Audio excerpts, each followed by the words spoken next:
রাতের অভিজ্ঞতা। রাতে আমার খুব কাশি হচ্ছিল, ছেলে উঠে আমার জন্য কাশির সিরাপ নিয়ে এল। চামচে করে খাওয়াতে লাগল। সিরাপটা তেতো লাগছিল, মুখ বেঁকিয়ে ফেলেছি। সে হেসে বলল, মা, তিক্ত ওষুধেই তো ভালো হওয়া, তারপর পানি খাইয়ে দিল। আমার কাশি একটু কমল। সে আমার পিঠে হাত বুলিয়ে দিতে লাগল। রাত 12টা বেজে গেছে, কিন্তু সে আমার পাশে বসে থাকল। আমি বললাম, তুই ঘুমিয়ে যা। সে বলল, না মা, তুমি সুস্থ না হওয়া পর্যন্ত আমি জেগে থাকব। এত যত্নে আমার চোখে জল এসে গেল। সে আমার চোখের জল মুছে দিয়ে বলল, মা, কাঁদো না। তারপর আমার কপালে হাত দিয়ে বলল, জ্বর নেই তো? আমি মাথা নাড়লাম। সে আমার 2 হাত ধরে বলল, মা, আমি সারা জীবন এভাবেই তোমার যত্ন নিতে চাই। শুধু ছেলে হিসেবে নয়, স্বামী হিসেবেও। আমি তোমাকে ভালোবাসি, বিয়ে করো আমাকে। রাতের নিস্তব্ধতায় তার কথাগুলো আমার কানে বাজতে লাগল। সিরাপের বোতল টেবিলে রাখা ছিল। আমি কিছু বলতে পারছিলাম না। এই গল্পটি সম্পূর্ণ শুনলে আপনাদের পানি অটোমেটিক বের হয়ে যাবে, সো যত দ্রুত সম্ভব হাতের কাছে টিস্যু নিয়ে বসে পড়ুন। বিছানার চাদর যেন নষ্ট না হয় সেটা সম্পূর্ণ খেয়াল রাখার অনুরোধ জানিয়ে গল্পটি এখন শুরু করব। তার আগে সর্বশেষ অনুরোধ, দয়া করে এমন পানি বের করার গল্প নিয়মিত শুনতে আমাদের চ্যানেলটি সকলেই সাবস্ক্রাইব করুন। ধন্যবাদ। হ্যালো বন্ধুরা, আমার নাম প্রিয়াঙ্কা সেন। আমার বয়স 44 বছর। আমার স্বামীর নাম সুব্রত সেন, বয়স 47 বছর। আমাদের 2 সন্তান, রায়হান আর তনিমা। রায়হান 21 বছর বয়সী, ইউনিভার্সিটিতে পড়ে। তনিমা 14 বছর বয়সী, হাই স্কুলে যায়। ঘটনাটা ঘটে গত সপ্তাহে। সেদিন আমার প্রচণ্ড জ্বর ছিল। স্বামী অফিসে, তনিমা স্কুলে। শুধু রায়হান বাসায় ছিল। আমি ক্রমাগত কাশি দিচ্ছিলাম। গলা ব্যথা করছিল খুব। রায়হান আমার রুমে এসে বলল, মা, ওষুধ খাও। কিন্তু আমার খেতে ইচ্ছা করছিল না। সে জোর করে আমাকে বিছানায় শুইয়ে দিল। তারপর রান্নাঘর থেকে মধু আর আদার রস এনে খাওয়াল। আমার গলা একটু আরাম পেল। রায়হান বলল, মা, তুমি এখন ঘুমাও। আমি পাশে বসে থাকি। রাত 12টার দিকে আমার খুব কাশি উঠল। রায়হান দৌড়ে ফার্মেসি থেকে কাশির সিরাপ নিয়ে এল। চামচে করে খাওয়াতে লাগল। সিরাপটা খুব তেতো ছিল। আমি মুখ বেঁকিয়ে ফেলেছি। সে হেসে বলল, মা, তিক্ত ওষুধেই তো ভালো হয়, তারপর পানি এনে খাওয়াল। আমার কাশি কিছুটা কমে গেল। রায়হান আমার পিঠে আলতো করে হাত বুলিয়ে দিতে লাগল। রাত 1টা বেজে গেছে, কিন্তু সে আমার পাশেই বসে থাকল। আমি বললাম, তুই ঘুমিয়ে যা রে। কিন্তু সে বলল, না মা, তুমি সুস্থ না হওয়া পর্যন্ত আমি এখানেই থাকব। এত যত্ন দেখে আমার চোখে পানি এসে গেল। ছেলেটা কত বড় হয়ে গেছে। সে আমার চোখের পানি মুছে দিয়ে বলল, মা, কাঁদো না। তারপর আমার কপালে হাত দিয়ে বলল, এখনো জ্বর আছে মনে হচ্ছে। আমি মাথা নাড়লাম। রায়হান আমার 2 হাত নরম করে ধরল। তারপর বলল, মা, আমি সারা জীবন এভাবেই তোমার যত্ন নিব। তুমি আমার সবচেয়ে প্রিয় মানুষ। আমি চাই তুমি সবসময় সুস্থ থাকো। এই কথা বলে সে আমার কপালে একটা আদরের চুমু দিল। রাতের নীরবতায় তার কথাগুলো আমার মনে গেঁথে গেল। সিরাপের বোতলটা পাশের টেবিলে রাখা ছিল। আমি কিছু বলতে পারছিলাম না, শুধু ভাবছিলাম আমার ছেলে কত বড় হয়ে গেছে। পরদিন সকালে আমার অনেক ভালো লাগছিল। জ্বর কমে গেছে। রায়হান সারারাত আমার পাশে চেয়ারে বসে ঘুমিয়েছে। আমি তাকে জাগিয়ে বললাম, বাবা, তোর কারণেই আমি এত তাড়াতাড়ি সুস্থ হয়েছি। সে খুশি হয়ে বলল, মা, আমি তো বলেছিলাম তিক্ত ওষুধেই ভালো হওয়া। কিন্তু আমার মনে একটা অদ্ভুত অনুভূতি কাজ করছিল। রায়হানের যত্নে আমি অভিভূত হয়েছি, কিন্তু একটা গোপন রহস্য আমার মনকে বিচলিত করে রেখেছে।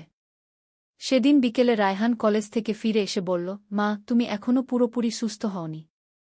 আরও বিশ্রাম নাও। আমি বললাম, আমি ভালো আছি। কিন্তু সে জিদ করে আমাকে বিছানায় শুইয়ে দিল। রাতে আবার আমার কাশি শুরু হল। এবার রায়হান আরও দ্রুত সিরাপ নিয়ে এল। খাওয়াতে গিয়ে বলল, মা, তুমি ওষুধ খেতে ভয় পাও কেন? আমি বললাম, তেতো লাগে। সে হাসতে হাসতে বলল, তাহলে মিষ্টি কিছু দিয়ে খাবে? তারপর সে মধু মিশিয়ে দিল সিরাপের সাথে। এবার খেতে ভালো লাগল। আমি তাকে বললাম, তুই কত বুদ্ধিমান। সে গর্বিত হয়ে বলল, আমি তো তোমার ছেলে। রাত গভীর হয়ে আসছিল। রায়হান আমার পাশে বসে গল্প বলছিল। সে বলল, মা, আমার মনে হয় তুমি শুধু কাশির ওষুধ খেলে হবে না। ডাক্তার দেখানো উচিত। আমি বললাম, দরকার নেই, এমনিই সেরে যাবে। কিন্তু রায়হান রাজি হল না। সে বলল, না মা, কাল সকালেই ডাক্তারের কাছে নিয়ে যাব। এই বলে সে আমার হাত ধরল। তার হাত এত নরম, এত গরম। পরের দিন সকালে রায়হান সত্যিই ডাক্তারের কাছে নিয়ে গেল। ডাক্তার পরীক্ষা করে বলল, সাধারণ ভাইরাল ইনফেকশন। ওষুধ খেলে সেরে যাবে। ওষুধ কিনে বাড়ি ফিরলাম। রায়হান নিয়মিত আমাকে ওষুধ খাওয়াতে লাগল, প্রতিদিন সকালে আর রাতে। তার যত্নে আমি দ্রুত সেরে উঠছিলাম। কিন্তু একটা বিষয় আমার নজর কেড়েছে। সিরাপের বোতলটা প্রতিদিন আলাদা জায়গা রাখা হচ্ছে, কখনো টেবিলে, কখনো আলমারিতে। আমি রায়হানকে জিজ্ঞেস করলাম, ওষুধের বোতল এদিক ওদিক করছ কেন? সে হেসে বলল, যেখানে সুবিধা সেখানেই রাখি। কিন্তু আমার মনে সন্দেহ জাগল। একদিন লক্ষ্য করলাম সিরাপের রংটা একটু আলাদা মনে হচ্ছে। আগে হালকা লাল ছিল, এখন একটু গাঢ় লাগছে। আমি রায়হানকে বললাম, এই সিরাপের রং পরিবর্তন হয়েছে। রায়হান একটু ইতস্তত করে বলল, না মা, আলোর কারণে এমন মনে হচ্ছে। কিন্তু আমার সন্দেহ আরও বাড়ল। রাতে রায়হান ঘুমিয়ে পড়লে আমি সিরাপের বোতলটা পরীক্ষা করলাম। বোতলের গায়ে লেখা কোম্পানির নাম আলাদা। প্রথমে যেটা ছিল সেটা হেক্সি ফার্মা, এখন লেখা নোভামেড। আমি চমকে গেলাম। এটা তো সম্পূর্ণ আলাদা কোম্পানির ওষুধ। পরের দিন সকালে আমি রায়হানকে কিছু বলার আগেই সে বলল, মা, তোমার কাশি এখন একেবারেই নেই। ওষুধ বন্ধ করে দেওয়া যায়? আমি বললাম, হ্যাঁ, আমি এখন সুস্থ। কিন্তু আমার মনে প্রশ্ন রয়ে গেল, কেন রায়হান ওষুধের বোতল বদলেছে? আমি ঠিক করলাম এই রহস্যের সমাধান করব। দুপুরে রায়হান কলেজে গেলে আমি তার রুম তল্লাশি করলাম। আলমারির এক কোণে আমি খালি সিরাপের বোতল পেলাম। দুটো বোতল, একটা হেক্সি ফার্মা, আরেকটা নোভামেড। আমার ভয় হতে লাগল। সন্ধ্যায় রায়হান ফিরে এলে আমি তাকে জিজ্ঞেস করলাম, তুই কাশির সিরাপ বদলেছিস কেন? রায়হান প্রথমে অস্বীকার করল। পরে যখন আমি খালি বোতল দেখালাম তখন সে স্বীকার করল। রায়হান বলল, মা, আসলে প্রথম সিরাপটা শেষ হয়ে গিয়েছিল। আমি নতুন একটা কিনেছি, কিন্তু সেটার স্বাদ খুব তেতো ছিল। তাই মধু আর পানি মিশিয়ে স্বাদ ভালো করেছি। আমি বললাম, তাহলে সত্যি বলিসনি কেন? রায়হান মাথা নিচু করে বলল, ভাবলাম তুমি রাগ করবে যদি জানো যে আমি ওষুধ নিয়ে পরীক্ষা করেছি। আমি তখন বুঝলাম রায়হান আসলে আমার জন্যই এত কিছু করেছে। তার উদ্দেশ্য ভাল ছিল। আমি তাকে জড়িয়ে ধরে বললাম, তুই সত্যিই ভাল ছেলে। কিন্তু গল্প এখানেই শেষ নয়। পরের দিন আমি যখন ওষুধের দোকানে গেলাম তখন জানতে পারলাম যে নোভামেড কোম্পানির কোনো কাশির সিরাপ নেই। দোকানদার বলল, এই নামে কোনো কোম্পানি আমি চিনি না। আমি বাড়ি ফিরে রায়হানকে জিজ্ঞেস করলাম, তুই এই সিরাপ কোথা থেকে কিনেছিস? রায়হান বলল, রোড সাইডের একটা দোকান থেকে। আমি বললাম, সেই দোকানটা কোথায়? রায়হান আমাকে সেই দোকান দেখিয়ে নিয়ে গেল। দেখি সেটা একটা ছোট পান সিগারেটের দোকান। মালিক একজন বয়স্ক লোক। আমি জিজ্ঞেস করলাম, আপনার এখানে কাশির সিরাপ পাওয়া যায়? দোকানদার হেসে বলল, আমার এখানে কোনো ওষুধ নেই, তবে কাশির জন্য আদামধুর মিশ্রণ বানিয়ে দেই। কাজে দেয় ভালো। আমি তখন বুঝলাম রায়হান আসলে কোনো ওষুধই কেনেনি। সে আদা, মধু আর হয়তো কিছু প্রাকৃতিক উপাদান মিশিয়ে একটা মিশ্রণ তৈরি করেছে। সিরাপের বোতলে ভরে আমাকে খাওয়িয়েছে। বাড়ি ফিরে আমি রায়হানকে সব জানালাম। সে প্রথমে লজ্জা পেল, পরে বলল, মা, আমি ডাক্তারের কাছে শুনেছি যে প্রাকৃতিক উপাদান অনেক সময় দামি ওষুধের চেয়েও ভালো কাজ করে। তাই আমি চেষ্টা করেছি। আমি তাকে বললাম, তুই যেটা করেছিস সেটা ভুল, কিন্তু তোর ভালোবাসা আর যত্ন দেখে আমি খুশি। রায়হান বলল, মা, আমি কখনো তোমার ক্ষতি করতে চাইনি। সেদিন রাতে আমি ভাবলাম, আসলে কোনো ওষুধের চেয়ে ভালোবাসার শক্তি বেশি। রায়হানের যত্ন আর ভালোবাসাতেই আমি সুস্থ হয়েছি। তার হাতে বানানো সেই মিশ্রণ হয়তো সত্যিই কাজে দিয়েছে। এই ঘটনার পর রায়হান আরও বেশি সচেতন হয়েছে। সে এখন আমার যত্ন নেওয়ার সাথে সাথে সবকিছু সৎভাবে করে। আর আমি বুঝেছি যে সত্যিকারের ওষুধ হচ্ছে পরিবারের ভালোবাসা। এই গল্প থেকে আমি শিখেছি যে কখনো কখনো আমাদের সবচেয়ে কাছের মানুষেরা আমাদের জন্য এমন কিছু করে যা আমরা কল্পনাও করতে পারি না। রায়হানের সেই রাতের যত্ন, তার অদ্ভুত ওষুধ, সব মিলিয়ে একটা অবিস্মরণীয় অভিজ্ঞতা। আজও যখন আমার কাশি হয় রায়হান আমার পাশে বসে থাকে। কিন্তু এখন আর ভুয়া ওষুধ দেয় না, ডাক্তারের পরামর্শ অনুযায়ী সব কিছু করে। তবে তার সেই ভালোবাসা আর যত্ন এখনও একই রকম। মাঝে মাঝে আমরা সেই রাতের কথা মনে করে হাসি। রায়হান বলে, মা, আমার হোমমেড সিরাপ কিন্তু কাজ দিয়েছিল? আমি বলি, হ্যাঁ, কারণ সেটায় তোর ভালোবাসা মেশানো ছিল। এভাবেই আমাদের পারিবারিক জীবনে একটা সুন্দর স্মৃতি যুক্ত হল। কাশির ওষুধের সেই রহস্যময় ঘটনা আমাদের আরও কাছে নিয়ে এসেছে। আজ যখন এই গল্প বলছি তখনও মনে হয় সেই রাতের কথা। রায়হানের নরম হাত, তার উদ্বিগ্ন মুখ, আর আমার প্রতি তার অসীম ভালোবাসা। এসব কিছুই আমার কাছে অমূল্য। এই গল্প থেকে আপনারাও শিখতে পারেন যে পরিবারের সদস্যদের যত্ন নেওয়া কত গুরুত্বপূর্ণ। যদিও রায়হান ভুল পদ্ধতি বেছে নিয়েছিল, কিন্তু তার উদ্দেশ্য ছিল পবিত্র। আমাদের জীবনে এমন অনেক মানুষ আছে যারা আমাদের জন্য নীরবে কাজ করে যায়। তাদের সেই ভালোবাসা আর যত্নকে আমাদের মূল্য দেওয়া উচিত। এই গল্পের মাধ্যমে আমি বোঝাতে চেয়েছি যে সত্যিকারের চিকিৎসা শুধু ওষুধে নয়, ভালোবাসাতেও হয়। রায়হানের সেই রাতের সেবায় আমি যতটা সুস্থ হয়েছি, হয়তো কোনো দামি ওষুধেও তত তাড়াতাড়ি সুস্থ হতাম না। তবে এখানেই গল্প শেষ নয়। এই ঘটনার কয়েক মাস পর আরও একটি রহস্যময় ঘটনা ঘটল যা আমার জীবনকে সম্পূর্ণ বদলে দিল। সেদিন ছিল শীতের এক সন্ধ্যা। রায়হান কলেজ থেকে দেরিতে ফিরেছে। তার মুখে একটা অদ্ভুত উদ্বেগ দেখা যাচ্ছিল। রাতের খাওয়ার সময় সে বলল, মা, আমাকে কিছু গুরুত্বপূর্ণ কথা বলতে হবে। আমি ভাবলাম হয়তো পড়াশোনা নিয়ে কোনো সমস্যা। কিন্তু রায়হান যা বলল তা শুনে আমি হতভম্ব হয়ে গেলাম।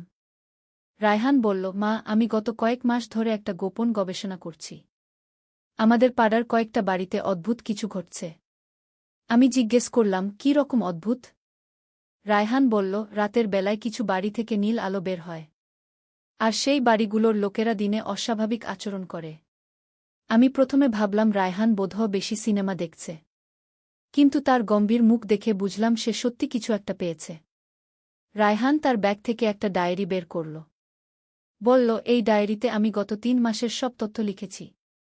আমি ডায়েরিটা খুলে দেখলাম। প্রতিটা পাতায় বিস্তারিত লেখা। কোনো বাড়িতে কখন নীল আলো দেখা গেছে, সেই বাড়ির লোকেরা পরের দিন কেমন আচরণ করেছে, সব কিছুর হিসাব। আমি বললাম, এগুলো তো সাধারণ ব্যাপার হতে পারে। কেউ হয়তো নীল লাইট ব্যবহার করছে। রায়হান বলল, না মা, এটা সাধারণ কিছু না। আমি নিজের চোখে দেখেছি। সেই আলো মাটি থেকে উঠে আকাশের দিকে চলে যায়। এই কথা শুনে আমার গায়ে কাটা দিল। কিন্তু আমি রায়হানকে নিরুৎসাহিত করতে চাইলাম না। বললাম, তাহলে তুই আরও তদন্ত কর। তবে সাবধানে থাকিস। পরের রাতে রায়হান আমাকে ডাকল। বলল, মা, আজ রাতে একসাথে বেরিয়ে দেখবে? আমি রাজি হলাম। রাত 11টার দিকে আমরা বেরুলাম। রায়হান আমাকে পাড়ার শেষ মাথায় একটা বাড়ির সামনে নিয়ে গেল। বাড়িটা বেশ পুরানো। দিনে দেখলে সাধারণ লাগে, কিন্তু রাতে একটা রহস্যময় ভাব আছে। আমরা একটু দূরে দাঁড়িয়ে অপেক্ষা করতে লাগলাম। হঠাৎ রাত 12টার দিকে আমি দেখলাম সত্যিই বাড়িটার পিছন থেকে একটা নীল আলো বের হল। আলোটা ধীরে ধীরে আকাশের দিকে উঠে গেল। আমি চমকে গেলাম। এমন কিছু আমি জীবনে দেখিনি। রায়হানকে বললাম, এটা কি হতে পারে? রায়হান বলল, আমি বিভিন্ন জায়গায় খোঁজ নিয়েছি, কিন্তু কোনো যুক্তিসঙ্গত ব্যাখ্যা পাইনি। আমরা আরও কিছুক্ষণ দেখার পর বাড়ি ফিরলাম।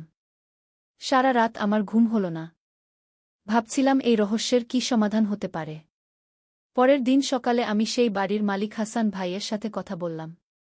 তিনি একজন নিরীহ মানুষ, সব সময় হাসিখুশি থাকেন। আমি ঘুরিয়ে ফিরিয়ে জিজ্ঞেস করলাম, হাসান ভাই, আপনাদের বাড়িতে রাতের বেলায় কোনো সমস্যা হয় না তো? হাসান ভাই একটু অবাক হয়ে বলল, কী রকম সমস্যা? আমি বললাম, মানে আলোবাতি জ্বালানো নেভানোর কোনো সমস্যা? হাসান ভাই বলল, না তো, সব ঠিক আছে। তবে আজকাল একটু বেশি বিদ্যুৎ বিল আসছে। এই কথা শুনে আমার সন্দেহ আরও বাড়ল। সেদিন রাতে আমি আর রায়হান আবার সেই বাড়ির কাছে গেলাম। এবার আমরা আরও কাছে গিয়ে লুকিয়ে থাকলাম। রাত 12টা বাজতেই আবার সেই নীল আলো দেখা দিল। এবার আমি খেয়াল করলাম আলোটা আসছে বাড়ির পিছনের একটা ছোট ঘর থেকে। আমি রায়হানকে ইশারায় বললাম সেই ঘরটার কাছে যেতে। আমরা আস্তে আস্তে এগিয়ে গেলাম। ঘরের জানালা দিয়ে উকি মেরে যা দেখলাম তাতে আমার মাথা ঘুরে গেল। ঘরটার মধ্যে অনেক গাছপালা রয়েছে। আর সেগুলোর উপরে নীল রঙের লেড লাইট লাগানো। একটা বয়স্ক লোক গাছগুলোর যত্ন নিচ্ছেন। আমি বুঝে গেলাম, এটা একটা হাইড্রোপনিক গার্ডেন। হাসান ভাই গোপনে বাড়িতে সবজি চাষ করছেন। পরের দিন আমি হাসান ভাইয়ের সাথে খোলাখুলি কথা বললাম। তিনি প্রথমে একটু লজ্জা পেলেন, পরে সব খুলে বললেন। হাসান ভাই বলল, আসলে আমার স্ত্রী খুব অসুস্থ। ডাক্তার বলেছে তাজা সবজি খেতে। কিন্তু বাজারের সবজিতে অনেক কীটনাশক। তাই আমি বাড়িতে চাষ করার চেষ্টা করছি। আমি বললাম, এটা তো খুব ভালো কাজ। লুকানোর কি আছে? হাসান ভাই বলল, আসলে পাড়ার লোকেরা বলবে আমি পাগল হয়ে গেছি। তাই রাতের বেলায় চুপচাপ কাজ করি। রায়হানের রহস্যের সমাধান হয়ে গেল। কিন্তু এই ঘটনা থেকে আমরা শিখলাম যে কখনো কখনো সাধারণ বিষয়কেও রহস্যময় মনে হতে পারে। হাসান ভাইয়ের গল্প শুনে আমি খুব অনুপ্রাণিত হলাম। আমিও ভাবলাম বাড়িতে কিছু চাষাবাদ শুরু করব। রায়হান বলল, মা, আমি তো ভেবেছিলাম এটা কোনো অলৌকিক ঘটনা। আমি হেসে বললাম, সবচেয়ে বড় অলৌকিক ঘটনা হচ্ছে একজন মানুষ তার প্রিয়জনের জন্য এত পরিশ্রম করা। এরপর আমরা হাসান ভাইকে সাহায্য করতে শুরু করলাম। রায়হান তার হাইড্রোপনিক গার্ডেন সাজাতে অনেক সহায়তা করেছে। কয়েক মাস পরে হাসান ভাইয়ের স্ত্রী অনেক ভালো হয়ে গেছেন। তাজা সবজি খেয়ে তার স্বাস্থ্যের উন্নতি হয়েছে। এই ঘটনার পর রায়হানও নিজের জন্য একটা ছোট গার্ডেন বানিয়েছে। সে বলে, মা, এখন আমি বুঝেছি যে রহস্য অনুসন্ধানের চেয়ে মানুষের সেবা করা বেশি আনন্দের। আমার মনে হয় এই পুরো অভিজ্ঞতা আমাদের পরিবারের জন্য খুব শিক্ষণীয় হয়েছে। আমরা শিখেছি যে অনেক সময় আমরা যেটাকে রহস্য ভাবি সেটার পিছনে থাকে সাধারণ কিন্তু মহৎ কোনো উদ্দেশ্য। এখন আমাদের পাড়ায় আর কোনো নীল আলোর রহস্য নেই। কিন্তু হাসান ভাইয়ের মতো অনেক মানুষ আছে যারা নির্বে ভালো কাজ করে যাচ্ছে। রায়হান এখন আর রহস্য অনুসন্ধান করে না, বরং সে মানুষের সেবায় নিজেকে নিয়োজিত রেখেছে। পাড়ার বয়স্কদের বাজার করে দেওয়া, অসুস্থদের ওষুধ এনে দেওয়া, এসব কাজে সে সময় দেয়া। আমি তার এই পরিবর্তন দেখে খুব গর্বিত। আমার ছেলে শুধু রহস্য সমাধানকারী নয়, একজন মানবসেবক হয়ে উঠেছে। এই গল্প থেকে আমি যা শিখেছি তা হল, জীবনে অনেক রহস্য আছে, কিন্তু সবচেয়ে বড় রহস্য হচ্ছে মানুষের হৃদয়ের ভালোবাসা। হাসান ভাই তার স্ত্রীর জন্য যা করেছেন, রায়হান আমার জন্য যা করেছে, এসবই প্রেমের রহস্য। আজকাল যখন রাতে জানালা দিয়ে বাইরে তাকাই, আর কোনো রহস্যময় নীল আলো দেখি না। কিন্তু দেখি অনেক ঘরে সাধারণ আলো জ্বলছে। আর জানি যে প্রতিটা আলোর পিছনে আছে কোনো না কোনো ভালোবাসার গল্প। রায়হানের কাশির সিরাপের ঘটনা আর নীল আলোর রহস্য, দুটো মিলে আমাদের পারিবারিক জীবনে এক অনন্য অধ্যায় সৃষ্টি করেছে। এই অভিজ্ঞতাগুলো আমাদের শিখিয়েছে যে প্রতিটি রহস্যের পিছনে লুকিয়ে থাকে মানুষের ভালোবাসা আর যত্নের গল্প। আমাদের জীবনে আরও অনেক ছোট বড় ঘটনা ঘটে। কিন্তু এই দুটো ঘটনা বিশেষভাবে স্মরণীয় কারণ এগুলো আমাদের পরিবারের বন্ধন আরও দৃঢ় করেছে। রায়হান এখন বিশ্ববিদ্যালয়ে পড়ছে। তার সাথে আমার সম্পর্ক আরও গভীর হয়েছে। সে আমার শুধু ছেলে নয়, একজন বন্ধু। কখনো কখনো আমরা সেই রাতের কথা মনে করি যখন সে আমাকে কাশির সিরাপ খাইয়েছিল। আর মনে করি সেই রাতের কথাও যখন আমরা একসাথে নীল আলোর রহস্য উদ্ঘাটন করেছিলাম। এই সব স্মৃতি আমাদের জীবনকে সমৃদ্ধ করেছে। আমি বুঝেছি যে পারিবারিক সম্পর্কের মধ্যেই লুকিয়ে আছে জীবনের সবচেয়ে বড় সুখ। তনিমাও এখন বড় হচ্ছে। সেও রায়হানের মতো যত্নশীল আর দায়িত্বশীল হয়ে উঠছে। আমাদের পরিবারের এই ভালোবাসার ধারা চলতে থাকবে বংশ পরম্পরায়। আজ যখন এই গল্প শেষ করছি, মনে হচ্ছে এই গল্প আসলে কখনো শেষ হওয়ার নয়। প্রতিদিন নতুন কোনো ঘটনা ঘটে, নতুন কোনো স্মৃতি তৈরি হয়। কিন্তু যেটুকু বলেছি সেটাই আপনাদের জন্য যথেষ্ট হবে বলে মনে হয়। আমার পারিবারিক জীবনের এই ছোট্ট অংশ আপনাদের সাথে ভাগ করে নিতে পেরে আমি খুশি। আশা করি এই গল্প আপনাদের পারিবারিক সম্পর্কের গুরুত্ব বুঝতে সাহায্য করবে। মনে রাখবেন, জীবনের সবচেয়ে বড় সম্পদ হচ্ছে পরিবারের ভালোবাসা। যত রহস্যরোমাঞ্চই থাকুক, এই ভালোবাসার কাছে সবকিছু ছোট হয়ে যায়। একদিন আলী সাহেব সোহেলের অফিসে এলেন। সোহেল তাকে দেখে অবাক হয়ে গেল। স্যার, আপনি এখানে? হ্যাঁ সোহেল, তোমার অফিস একবার দেখতে চাইলাম। খুব সুন্দর হয়েছে গু। আলী সাহেব পুরো অফিস ঘুরে দেখলেন। কর্মচারীদের সাথে কথা বললেন। তারপর সোহেলের রুমে এসে বসলেন। সোহেল, তুমি অনেক দূর এসেছ। মনে আছে 7 বছর আগে তুমি যখন আমার অফিসে প্রথম এসেছিলে চা বানানোর কাজ করতে? হ্যাঁ স্যার, সব মনে আছে ইউ। আমি গর্বিত যে আমি তোমাকে একটা সুযোগ দিয়েছিলাম। আর তুমি সেই সুযোগকে কাজে লাগিয়েছ। জানো সফলতার মূল সূত্র কি? কি স্যার? কঠোর পরিশ্রম, সততা আর হাল না ছাড়া। তোমার মধ্যে এই 3টা গুণই আছে গু। সোহেল চোখে জল নিয়ে বলল, আপনি না থাকলে আজ আমি এখানে পৌঁছাতে পারতাম না স্যার। না সোহেল, আমি শুধু একটা দরজা খুলে দিয়েছিলাম। ভেতরে ঢুকে পথ তৈরি করেছ তুমি নিজে গু। আলী সাহেব চলে যাওয়ার আগে বললেন, আমার একটা বড় প্রজেক্ট আছে। একটা 20 ফ্লোর বিজনেস টাওয়ার। আমি চাই তুমি এই প্রজেক্টে আমার সাথে পার্টনার হও। 50-50। রাজি? সোহেল অবাক হয়ে গেল। এত বড় প্রজেক্ট? স্যার, আমার কি যথেষ্ট সামর্থ্য আছে? আছে। আমি বিশ্বাস করি। সোহেল রাজি হয়ে গেল। এটা তার জীবনের সবচেয়ে বড় প্রজেক্ট হবে। 50 অধ্যায়, বড় চ্যালেঞ্জ। 20 ফ্লোর বিজনেস টাওয়ারের কাজ শুরু হল। এটা সোহেলের জীবনের সবচেয়ে বড় চ্যালেঞ্জ। প্রজেক্টের বাজেট প্রায় 10 করোড় টাকা। সোহেলকে 5 করোড় টাকা ইনভেস্ট করতে হবে।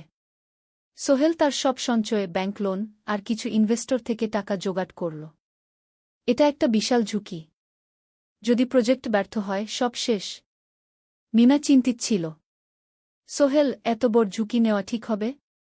মিনা, জীবনে বড় কিছু করতে হলে ঝুঁকি নিতে হয়। আমি এই সুযোগ হাতছাড়া করতে চাই না। কিন্তু যদি কিছু ভুল হয়? ভুল হবে না। আমি আলী সাহেবের সাথে আছি। উনি আমাকে গাইড করবেন। প্রজেক্ট শুরু হল। প্রথম 6 মাস সব ভালোই চলছিল।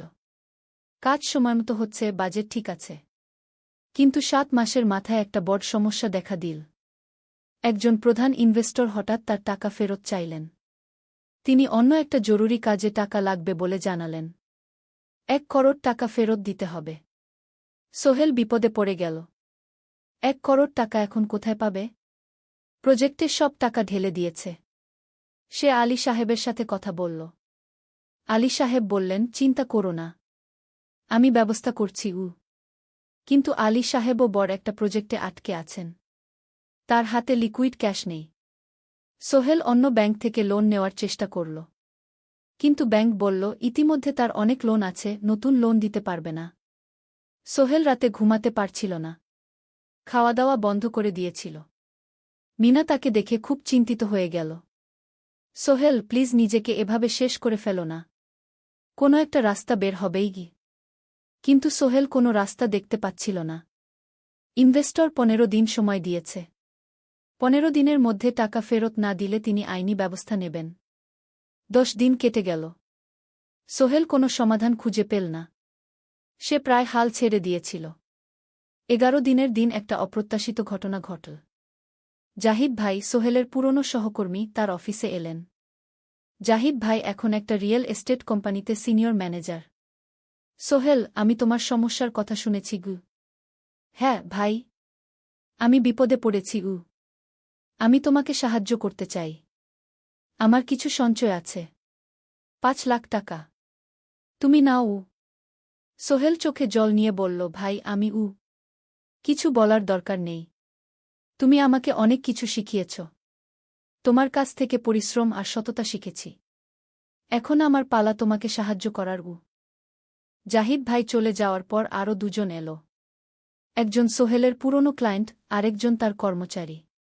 2 জন মিলে আরও 8 লাখ টাকা দিল। করিম মামা 20 লাখ টাকা ব্যবস্থা করলেন। তার কিছু বন্ধুদের কাছ থেকে ধার করে। মিনা তার সব গয়না বিক্রি করে 10 লাখ টাকা দিল। সবাই মিলে প্রায় 45 লাখ টাকা জোগাড় হল।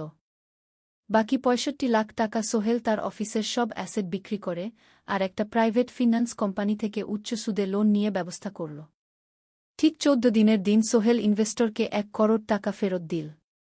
ইনভেস্টর টাকা নিয়ে চলে গেলেন। সোহেল তার অফিসে ফিরে এসে চেয়ারে বসে কাঁদল। এত চাপ, এত টেনশন, সব যেন একসাথে বের হয়ে এল। মিনা এসে তাকে জড়িয়ে ধরল। আমরা পেরেছি সোহেল, আমরা পেরেছি। 16 অধ্যায়, পুনরুদ্ধার।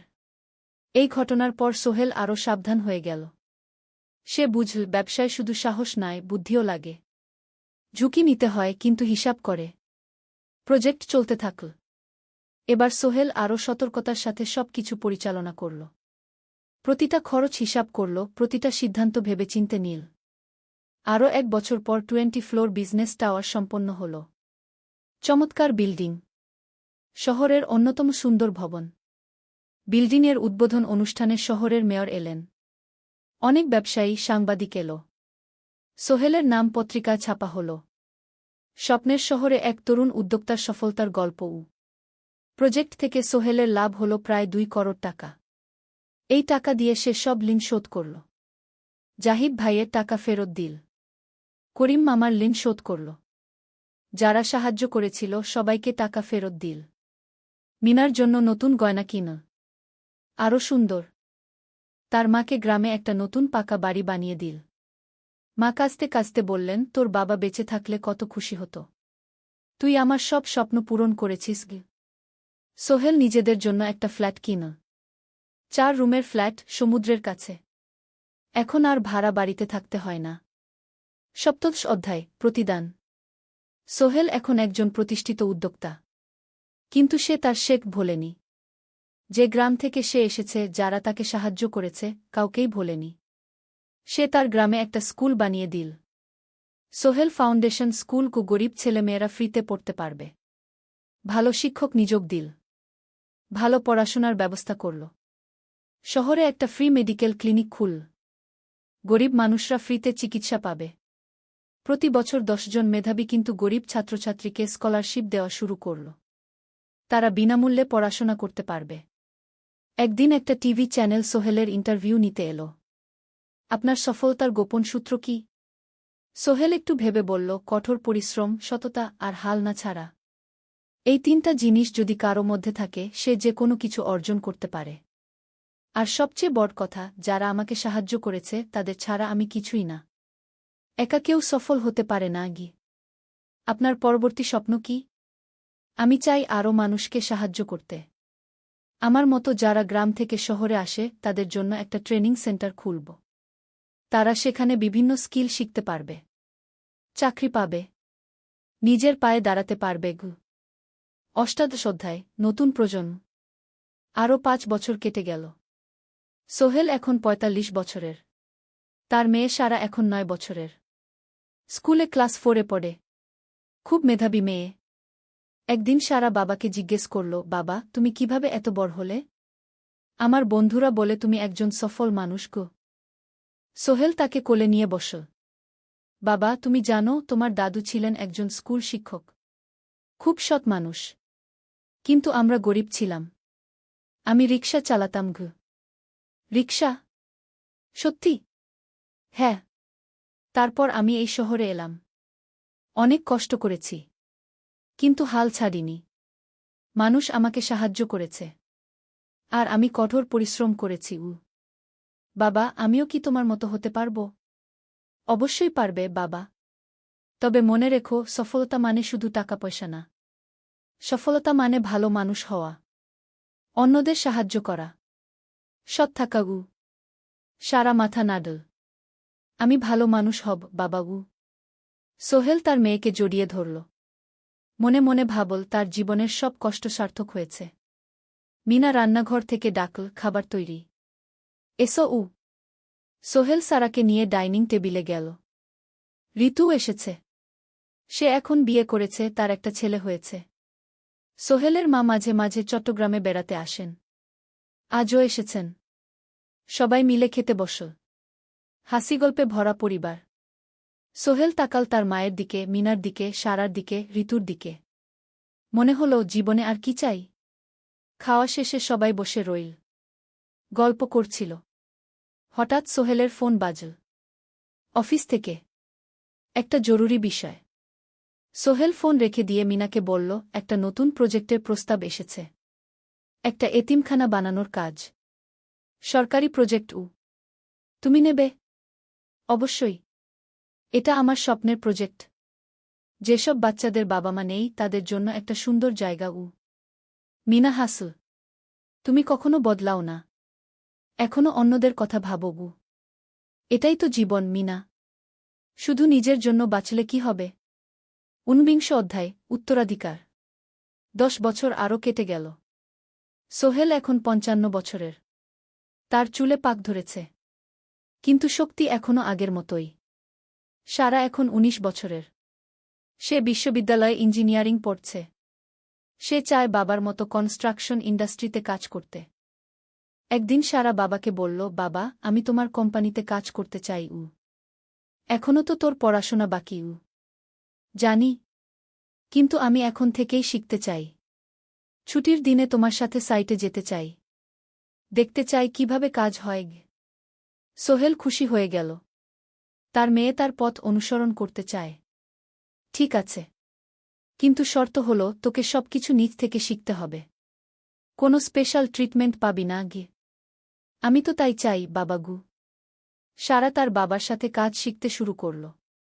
সে দেখল কিভাবে শ্রমিকরা কাজ করে, কিভাবে ম্যাটেরিয়াল বাছাই করতে হয়, কিভাবে একটা প্রজেক্ট ম্যানেজ করতে হয়। সোহেল তাকে কোনো সহজ পথ দিল না। সারাকেও সবার মতো কষ্ট করতে হল।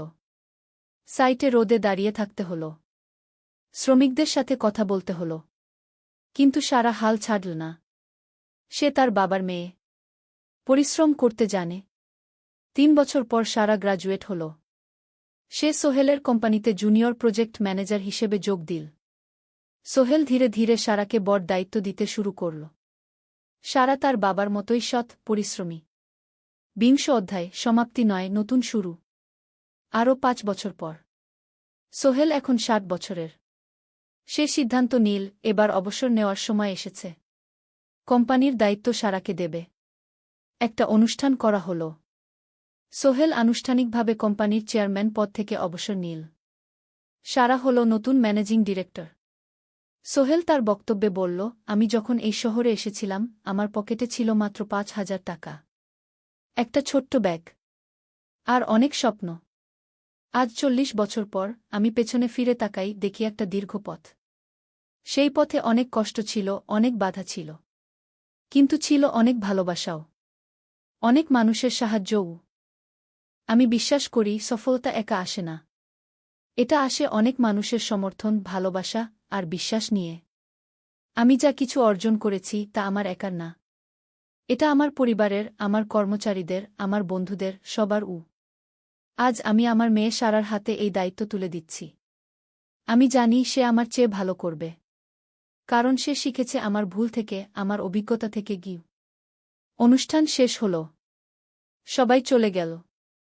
সোহেল আর মিনা অফিসে একা দাঁড়িয়ে রইল। মিনা, মনে আছে আমরা প্রথম কখন দেখা হয়েছিলাম? হ্যাঁ, তোমার সেই ছোট্ট মুদি দোকানে। তুমি বিস্কুট কিনতে এসেছিলে। কে ভেবেছিল সেই দিন থেকে আমাদের এই পর্যস্বপ্নের শহর। প্রথম অধ্যায়, যাত্রা শুরু। সকাল 7টা বেজে গেছে। ঢাকার কমলাপুর রেলস্টেশনে মানুষের ভিড়। চারদিকে চা বিস্কুট বিক্রেতাদের চিৎকার, ট্রেনের হর্ন আর যাত্রীদের কোলাহল। এই বিশাল ভিড়ের মধ্যে একটা ছোট্ট ব্যাগ হাতে দাঁড়িয়ে আছে সোহেল। বয়স মাত্র 22। গায়ের রং শ্যামলা, চোখে স্বপ্নের ঝিলিক। ভাইজা, চট্টগ্রামের টিকিট আছে? সোহেল টিকিট কাউন্টারের সামনে দাঁড়িয়ে জিজ্ঞেস করল। আছে। 3 টাকা। কাউন্টারের লোকটা উত্তর দিল। সোহেল তার পকেট থেকে টাকা বের করল। মোট 5,000 টাকা। এই টাকা সে জমিয়েছে গত 3 বছরে রিকশা চালিয়ে। তার স্বপ্ন ছিল চট্টগ্রাম গিয়ে একটা ভালো চাকরি পাওয়া। গ্রামে আর থাকতে চায় না সে। বাবা মারা গেছেন 10 বছর আগে। মা আর ছোট বোন ঋতুকে নিয়ে সংসার চালাচ্ছিল রিকশা চালিয়ে। কিন্তু এভাবে তো আর সারা জীবন চলবে না। টিকিট কেটে সোহেল প্ল্যাটফর্মে এলো। ট্রেন ছাড়বে আর মাত্র 15 মিনিট পরে। সে একটা বেঞ্চে বসে পড়ল। ব্যাগটা বুকের কাছে চেপে ধরল। এই ব্যাগে আছে তার সব সম্পদ, কিছু কাপড়, একটা ছোট্ট ফটো ফ্রেমে বাবা মায়ের ছবি, আর কিছু টাকা। কোথায় যাচ্ছেন? পাশে বসা একজন বয়স্ক মানুষ জিজ্ঞেস করলেন। চট্টগ্রাম কাকা। চাকরি খুঁজতে যাচ্ছি। কে? সোহেল বিনয়ের সাথে উত্তর দিল। ভালো। তবে শহরে সাবধানে থাকবেন। শহর মানে অনেক সুযোগ, কিন্তু অনেক ফাঁদও আছে। বয়স্ক লোকটা বললেন। সোহেল মাথা নাড়ল। সে জানে শহরের জীবন সহজ না। কিন্তু তার কোনো বিকল্প নেই। গ্রামে রিকশা চালিয়ে মাসে 3,500 টাকা আয় হতো। তার মধ্যে সংসার চালাতে হতো, বোনের স্কুলের খরচ দিতে হতো, মায়ের ওষুধের খরচ দিতে হতো। কিছুই বাঁচত না। আর এই জীবন থেকে বেরোনোর একটাই পথ, শহরে গিয়ে ভালো কাজ খুঁজে নেওয়া। সোহেল মনে মনে ভাবল তার বাবার কথা। বাবা ছিলেন একজন স্কুল শিক্ষক। খুব সৎ মানুষ ছিলেন। সবসময় বলতেন, সোহেল, তুই লেখাপড়া শিখে বড় মানুষ হবি। আমাদের পরিবারে আর কেউ বড় চাকরি করেনি। তুই করবি। কিন্তু বাবা যখন মারা গেলেন তখন সোহেল মাত্র এসএসসি পরীক্ষা দিয়েছে। ফলাফল ভালো হয়েছিল, জিপিএ অর্ধচতু। কিন্তু বাবার মৃত্যুর পর আর পড়া হল না। পরিবারের দায়িত্ব নিতে হল। ট্রেন ছাড়ল। সোহেল জানালার পাশে বসে বাইরে তাকাল। ধানক্ষেত, নদী, ছোট ছোট গ্রাম, সব পেছনে ফেলে ট্রেন এগিয়ে চল। সোহেলের মনে হল সে যেন তার পুরনো জীবনটাকেও পেছনে ফেলে আসছে। ট্রেনে একজন হকার এসে চা বিক্রি করছিল। সোহেল একটা চা কিনল। 10 টাকা। চা খেতে খেতে সে ভাবছিল, চট্টগ্রাম পৌঁছে কি হবে? করিম মামা তাকে সাহায্য করবেন তো? চাকরি পাওয়া যাবে তো? করিম মামা আসলে সোহেলের খুব দূর সম্পর্কের মামা। সোহেলের দাদির বোনের ছেলে। অনেক বছর আগে গ্রাম ছেড়ে চট্টগ্রামে চলে গিয়েছিলেন। সেখানে একটা কনস্ট্রাকশন কোম্পানিতে কাজ করেন। বছরে একবার দুবার গ্রামে আসতেন। গত বছর যখন এসেছিলেন তখন সোহেলের মাকে বলেছিলেন সোহেলকে চট্টগ্রাম পাঠান। আমি একটা কাজের ব্যবস্থা করে দেব। সেই কথাতেই ভরসা করে সোহেল আজ এই যাত্রা। দ্বিতীয় অধ্যায়, নতুন শহর। চট্টগ্রাম পৌঁছাতে প্রায় 6 ঘণ্টা লেগে গেল। দুপুর 1টা বাজে। সোহেল স্টেশন থেকে বের হয়ে শহরের রাস্তায় দাঁড়াল। কি বিশাল শহর! এত গাড়ি, এত মানুষ। চারদিকে উঁচু উঁচু বিল্ডিং, দোকানপাট, মানুষের ভিড়। সোহেল কিছুক্ষণ দাঁড়িয়ে থাকল সব কিছু দেখতে দেখতে। তার মনে হচ্ছিল সে যেন অন্য কোনো পৃথিবীতে এসে পড়েছে। তার পকেটে একটা ছোট্ট কাগজ আছে। সেখানে লেখা একটা ঠিকানা, করিম মিয়া, বাড়ি নং 23, রোড নং 5, আগ্রাবাদ, চট্টগ্রামকে। সোহেল একটা রিকশা ডাকল। কত নেবেন আগ্রাবাদ যেতে? 50 টাকা গু। সোহেল রিকশায় উঠল। রাস্তার দুধারে দোকান, মার্কেট, অফিস, সব কিছু দেখতে দেখতে সে অবাক হয়ে গেল। এত বড় শহর, এত কিছু! গ্রামের সেই ছোট্ট বাজারের সাথে কোনো তুলনাই হয় না। প্রায় আধা ঘণ্টা পর রিকশা একটা পুরনো বাড়ির সামনে থামল। 3 তলা বাড়ি, কিন্তু রং উঠে গেছে। সিঁড়ি দিয়ে উঠে 3য় তলায় করিম মামার ফ্ল্যাটে নক করল। দরজা খুলল এক মধ্যবয়সী মহিলা। কে?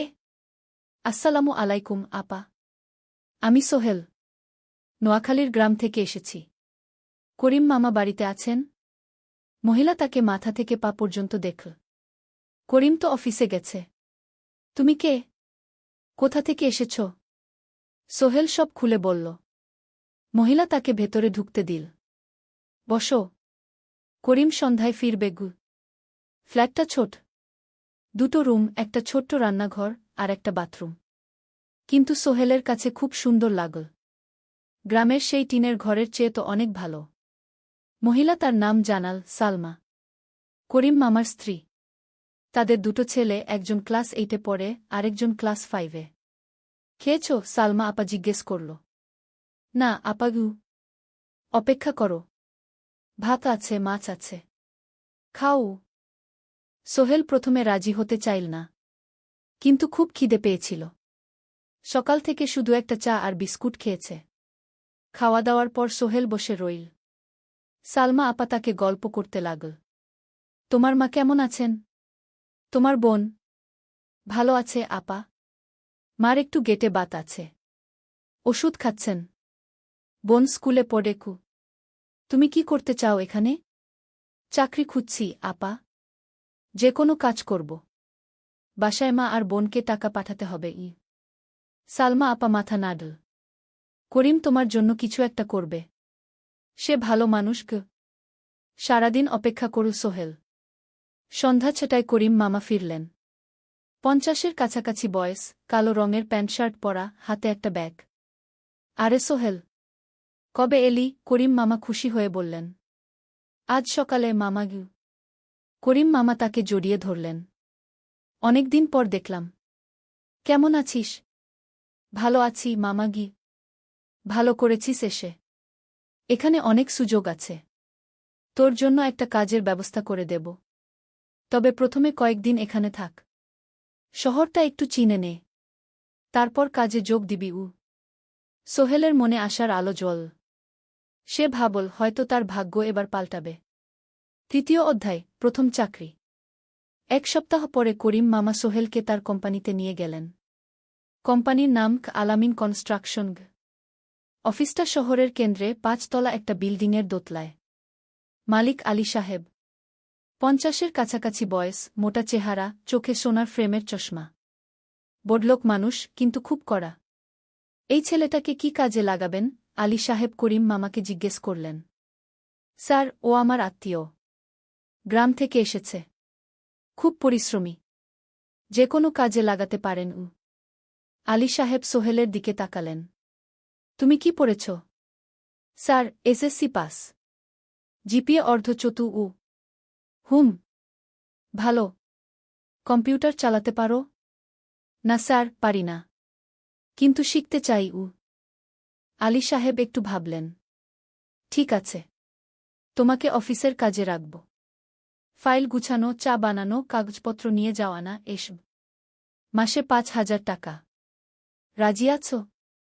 জি স্যার। সোহেল খুশি হয়ে গেল। 5,000 টাকা। রিকশা চালিয়ে 3,500 পেত। এখানে 5,000। কাজ শুরু হলো পরদিন থেকে। সকাল 8টায় অফিসে যেতে হয়, ফিরতে হয় সন্ধ্যা 7টায়। প্রথম দিন সোহেল ঘুম থেকে উঠল ভোর 5টায়। তৈরি হয়ে 7:30টায় অফিসের উদ্দেশ্যে বের হল। করিম মামার বাড়ি থেকে অফিস প্রায় 5 কিলোমিটার। বাসে যেতে হয়। অফিসে পৌঁছে সোহেল দেখল সেই প্রথম আলী সাহেব এখনও আসেননি। অফিস খোলা ছিল না।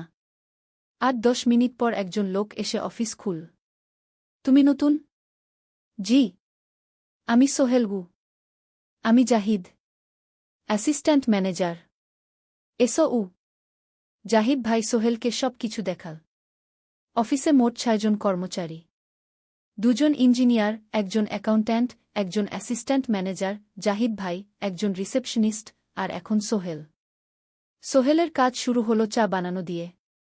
তারপর অফিস পরিষ্কার করা, ফাইল গুছানো, কাগজপত্র এক জায়গা থেকে আরেক জায়গায় নিয়ে যাওয়া। কাজ কঠিন না, কিন্তু সারাদিন দৌড়ঝাঁপ করতে হয়। দুপুরে খাবারের জন্য আধা ঘন্টা বিরতি। সোহেল একটা ছোট হোটেলে গিয়ে ভাতরাল তরকারি খেল। 50 টাকা। সন্ধ্যায় অফিস বন্ধ হল। সোহেল ক্লান্ত হয়ে বাসায় ফিরল। কেমন লাগল প্রথম দিন? করিম মামা জিজ্ঞেস করলেন। ভালো মামা। অনেক কিছু শিখলাম ঘ। প্রথম মাসের শেষে সোহেল বেতন পেল 5,000 টাকা। সে 3,000 টাকা মাকে পাঠাল। মা ফোনে কাঁদতে লাগলেন। আল্লাহ তোকে ভালো রাখুক সোহেল উ। সোহেলের চোখেও জল এলো। তার মনে হল সে একটা বড় কাজ করতে পেরেছে। চতুর্থ অধ্যায়, শহরের জীবন। 3 মাস কেটে গেল। সোহেল এখন শহরের সাথে মিশে গেছে। প্রতিদিন অফিসে যাও আসার পথে সে দেখে হাজারো মানুষের জীবন। কেউ সফল, কেউ ব্যর্থ। কিন্তু সবাই চলছে নিজের পথে। সোহেল অফিসের কাজের পাশাপাশি কম্পিউটার শেখার চেষ্টা করছে। অফিসে একটা কম্পিউটার আছে। যখন কেউ ব্যবহার করে না, তখন সোহেল একটু একটু শিখার চেষ্টা করে। জাহিদ ভাই তাকে সাহায্য করেন। সোহেল, তুমি যদি কম্পিউটার ভালোভাবে শিখতে পারো, তাহলে তোমার ভবিষ্যৎ উজ্জ্বল। জাহিদ ভাই একদিন বললেন। কিভাবে শিখব ভাই? ট্রেনিং সেন্টারে যাও। সন্ধ্যায় ক্লাস আছে। মাসে 2,000 টাকা লাগবে গে। সোহেল ভাবল। 2,000 টাকা অনেক। কিন্তু এটা বিনিয়োগ। ভবিষ্যতের জন্য। সে একটা ট্রেনিং সেন্টারে ভর্তি হল। সপ্তাহে 3 দিন, সন্ধ্যা 7:30 থেকে রাত 9টা পর্যন্ত ক্লাস। কম্পিউটারের basic, MS Word, Excel, PowerPoint, internet ব্যবহার। একদিন অফিস থেকে ফেরার সময় সোহেল একটা দোকানে চা খেতে গেল। দোকানের পাশেই একটা ছোট্ট মুদি দোকান। সেখানে একটা মেয়ে বসে আছে। বয়স হবে 20-এর কাছাকাছি। সাদাসিধে চেহারা, সাদা শাড়ি পরা, কিন্তু চোখে এক ধরনের দৃঢ়তা। ভাইজা, 1 প্যাকেট বিস্কুট দেন কি? সোহেল বলল। মেয়েটা বিস্কুট দিল। 20 টাকা। সোহেল টাকা দিয়ে যাচ্ছিল, হঠাৎ মেয়েটা বলল, আপনি নতুন এসেছেন এই এলাকায়, তাই না? হ্যাঁ। 3 মাস হল। কিভাবে বুঝলেন? আপনার চেহারা দেখেই বোঝা যায়। এখনও গ্রামের ছোঁয়া আছে। আর আপনি প্রতিদিন এই পথ দিয়ে যান। দেখেছি কি? মেয়েটা হাসল। সোহেলও হেসে ফেল। আপনি খুব পর্যবেক্ষক মনে হচ্ছে গি। জীবনে অনেক কিছু দেখেছি। তাই মানুষকে চিনতে শিখেছি গ। আপনার নাম? মিনা। এই দোকান আমার বাবার। উনি অসুস্থ, তাই আমি দেখছি গু। সেদিন থেকে সোহেল প্রায়ই সেই দোকানে যেতে শুরু করল। মিনার সাথে গল্প করত। ধীরে ধীরে তাদের মধ্যে একটা বন্ধুত্ব তৈরি হল। মিনাও তার জীবনের গল্প বলল। মিনার মা মারা গেছেন যখন সে মাত্র 7 বছরের। বাবা আব্দুল হামিদ একা হাতে মিনাকে বড় করেছেন। মুদি দোকান দিয়ে সংসার চালান। মিনা কলেজে পড়ে, অনার্স সেকেন্ড ইয়ার। সকালে কলেজে যায়, দুপুরে ফিরে এসে দোকান সামলায়। বাবার হার্টের সমস্যা আছে, তাই ভারী কাজ করতে পারেন না।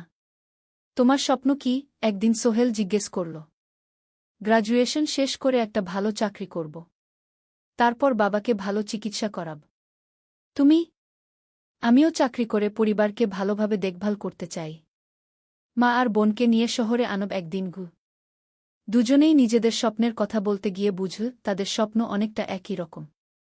৫ম অধ্যায়, বিপদ। ৬ মাস কেটে গেল। সোহেল এখন আলী সাহেবের খুব প্রিয় কর্মচারী। সে শুধু চা বিস্কুট দেওয়ার কাজই করে না, এখন কম্পিউটারেও কিছু কাজ শিখেছে। ছোটখাটো টাইপিং, ডেটা এন্ট্রি এসব করতে পারে। আলী সাহেব খুশি হয়ে তার বেতন বাড়িয়ে ৮,০০০ টাকা করে দিয়েছেন। একদিন রাতে সোহেল অফিস থেকে ফিরছিল। সেদিন একটু দেরি হয়ে গেছে। রাত প্রায় ৯টা। সাধারণত সোহেল সন্ধ্যা ৭:৩০টায় ফিরে। কিন্তু সেদিন অফিসে একটা জরুরি কাজ ছিল। বাস থেকে নেমে সোহেল বাড়ির দিকে হাঁটছিল। হঠাৎ একটা অন্ধকার গলিতে ৩ জন লোক তাকে ঘিরে ধরল। তাদের চেহারা দেখেই বোঝা যাচ্ছিল ভালো উদ্দেশ্য নিয়ে আসেনি। টাকা দে, তাড়াতাড়ি, একজন বলল। তার হাতে একটা ছুরি। সোহেল ভয় পেয়ে গেল। ভাই, আমার কাছে খুব কম টাকা আছে। যা আছে দে, তাড়াতাড়ি করো। সোহেল কাঁপতে কাঁপতে তার পকেট থেকে ৫ টাকা বের করে দিল। এই টাকা দিয়ে সে বাজার করবে ভেবেছিল। কিন্তু ছিনতাইকারীরা সন্তুষ্ট হল না। শুধু ৫ টাকা? তোর ব্যাগে কি আছে? তারা সোহেলের ব্যাগ কেড়ে নিল। ব্যাগে ছিল তার মোবাইল, কম্পিউটার ট্রেনিং সেন্টারের সার্টিফিকেট আর কিছু গুরুত্বপূর্ণ কাগজপত্র। না ভাই, ব্যাগটা ফেরত দেন। ওতে আমার জরুরি জিনিস আছে। মোবাইল নিয়ে নেন, কিন্তু ব্যাগটা দেন। কিন্তু ওরা শুনল না। একজন সোহেলকে জোরে ধাক্কা দিল। সোহেল পড়ে গেল। মাথা রাস্তার কংক্রিটে ধাক্কা লেগে গেল। রক্ত বের হল। ৩ জন দৌড়ে পালিয়ে গেল। কিছুক্ষণ সোহেল অজ্ঞান হয়ে পড়ে রইল। তারপর ধীরে ধীরে জ্ঞান ফিরল। মাথায় প্রচণ্ড ব্যথা। সে উঠে দাঁড়ানোর চেষ্টা করল, কিন্তু মাথা ঘুরছিল। কোনোমতে একটা দেয়াল ধরে দাঁড়াল। একজন পথচারী তাকে দেখে থামল।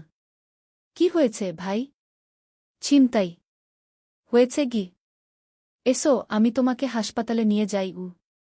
কিন্তু সোহেল রাজি হল না। না, ঠিক আছি, বাড়ি যেতে পারব। সে কোনোমতে করিম মামার বাড়িতে পৌঁছাল। দরজা খুলেই সালমা আপা চিৎকার করে উঠলেন। ও আল্লাহ! কি হয়েছে? করিম মামা দৌড়ে এলেন। সোহেলকে ভেতরে নিয়ে গেলেন। তার মাথায় জল ঢেলে রক্ত পরিষ্কার করলেন। ক্ষতটা বেশ গভীর। হাসপাতালে যেতে হবে কি? করিম মামা বললেন। তারা একটা অটোরিকশা নিয়ে নিকটস্থ হাসপাতালে গেলেন। ডাক্তার সোহেলের মাথায় ৩টা সেলাই দিলেন। বলল, ১ সপ্তাহ বিশ্রাম নিতে হবে। কোনো ভারী কাজ করা যাবে না। হাসপাতাল থেকে ফিরে সোহেল শুয়ে রইল। তার মনে হচ্ছিল সবকিছু শেষ হয়ে গেছে। মোবাইল চলে গেছে, গুরুত্বপূর্ণ কাগজপত্র চলে গেছে। এখন ১ সপ্তাহ অফিস করতে পারবে না। পরদিন সকালে করিম মামা আলী সাহেবকে ফোন করে সব জানালেন।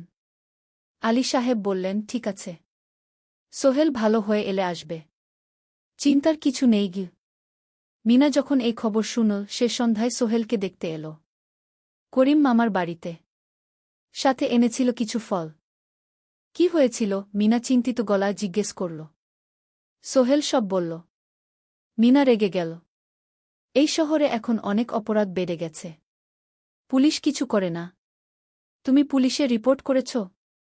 না, লাভ নেই। তবুও করা উচিত। তোমার মোবাইলটা হয়তো খুঁজে পাওয়া যাবে। করিম মামা সোহেলকে নিয়ে পুলিশ স্টেশনে গেলেন। জেনারেল ডায়েরি করলেন। কিন্তু পুলিশ খুব একটা আশা দিল না। দেখি কিছু করা যায় কিনা। সোহেল বুঝল মোবাইল আর ফিরবে না। সেই ১ সপ্তাহ সোহেলের জীবনের সবচেয়ে কঠিন সময় ছিল। সে শুধু শারীরিকভাবেই ক্ষতিগ্রস্ত হয়নি, মানসিকভাবেও ভেঙে পড়েছিল। প্রতিরাতে দুঃস্বপ্ন দেখত। সেই 3জন ছিনতাইকারীর মুখ ভুলতে পারছিল না। মিনা প্রায় প্রতিদিন আসত।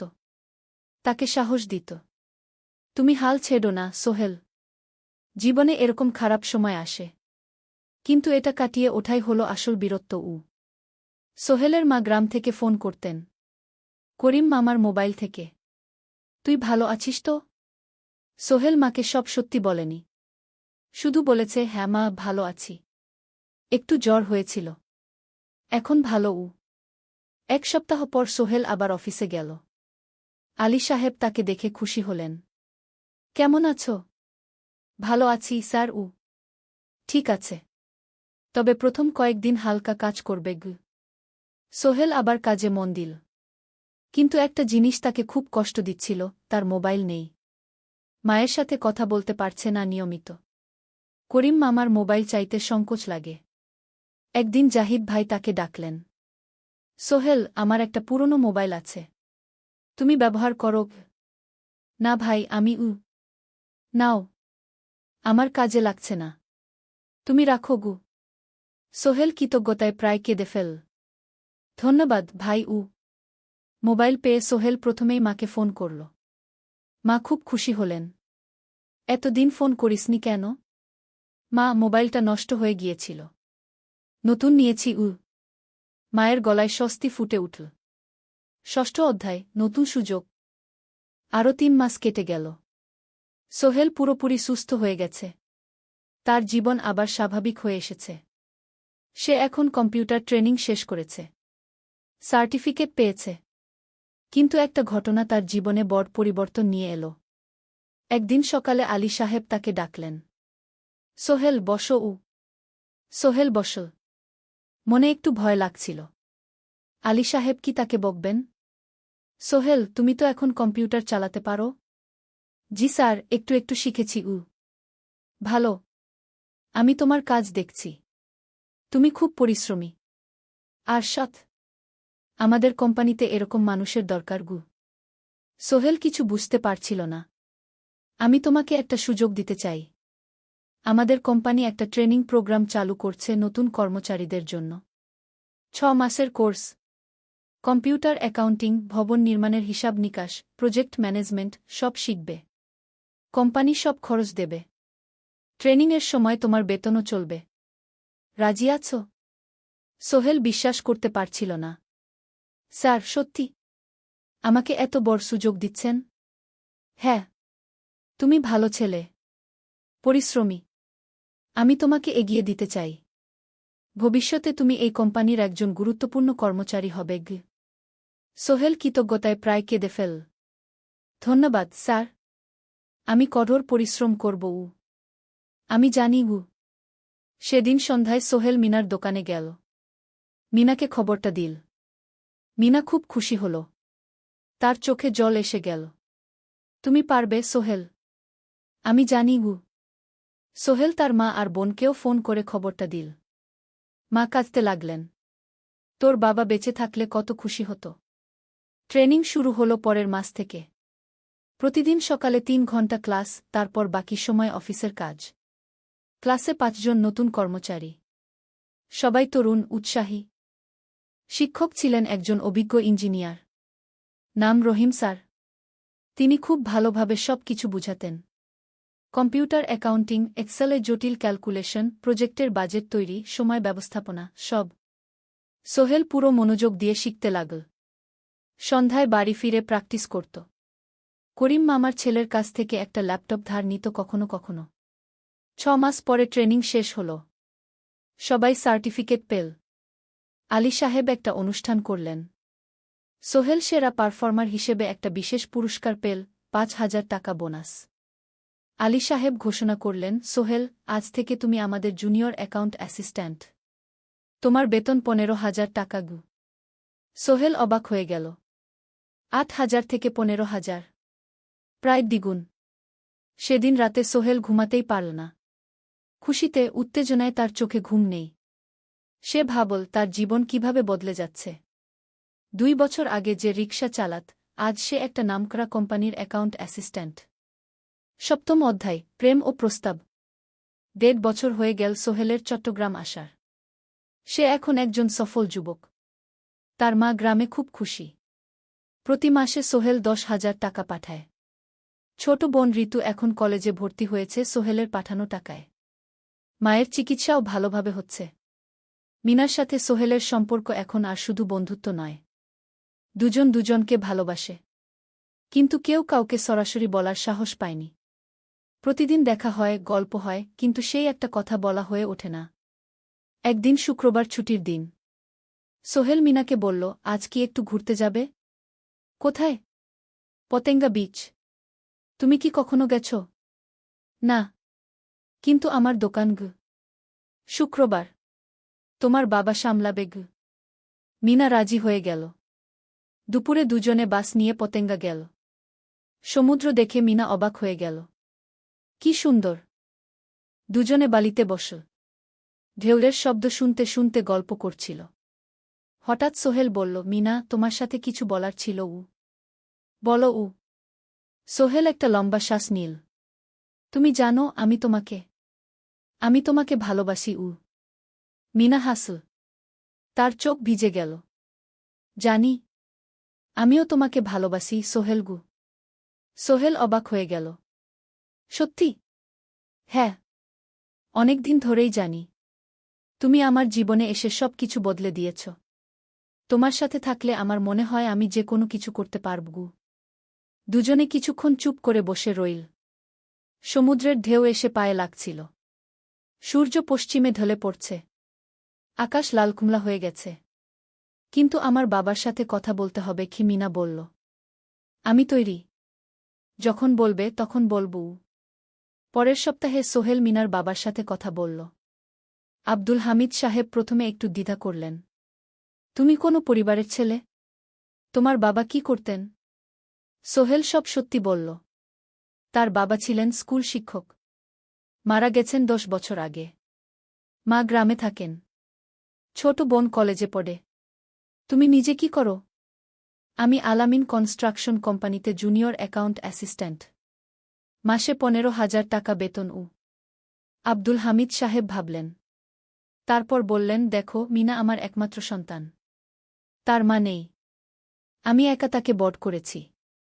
আমি চাই মিনা একজন ভালো ছেলের সাথে বিয়ে হোক। তুমি দেখতে ভালো ছেলে মনে হচ্ছে। কিন্তু আমাকে তোমার মায়ের সাথে দেখা করতে হবে। তোমার পরিবারকে জানতে হবে। জি আঙ্কেল। আমি ব্যবস্থা করছি।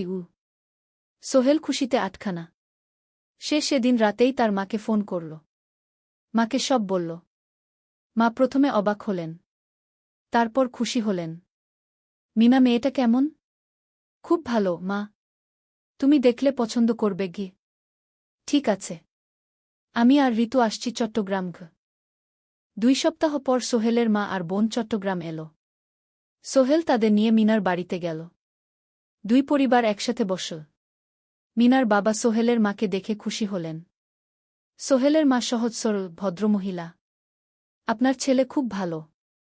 মিনা তাকে পছন্দ করে। আমিও রাজি। আব্দুল হামিদ সাহেব বললেন। আমার সোহেল সৎ ছেলে। মিনাকে খুব ভালোবাসে। আমি জানি ও মিনাকে সুখে রাখবে। কি? সোহেলের মা বললেন।